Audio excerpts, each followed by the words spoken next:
Would you get rid of landlording if you could? You know, it's not a case of abolishing it. You can't pass the Landlord Abolition Act 2024.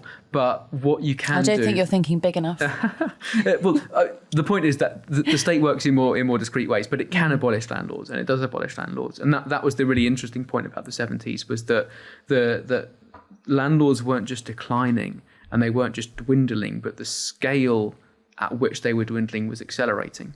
And that was to do with state policy. That was to do with high interest rates and rent controls, which meant that it was just simply a bad idea to be a landlord. You couldn't make any money doing it.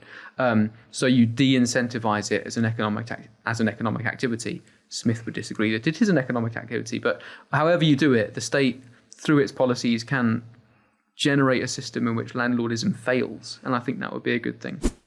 Oh, Nick. Nick, you look too young to have been around in the 70s to understand what happened, why those policies were got rid of. You ever heard this thing that children do the same mistakes as their parents and we forget the past, and that's why we have these cycles? You see, maybe, Nick, if you do a little bit more research, maybe you'll find out that, yeah, the governments tried all of this through the 70s and they created some of the most poverty-driven sections of the United Kingdom in the 70s. And Maggie Thatcher came along. Love her or hate her, she realized that there was huge poverty in the UK driven by these policies. Ask your parents, ask your grandparents how much poverty was in the UK. Why? Because there was nobody providing the housing, Nick. So they changed the policy to be able to actually provide housing for people who had nowhere to live. The 70s were not the best generation in history. The 70s, for many people who've lived through it,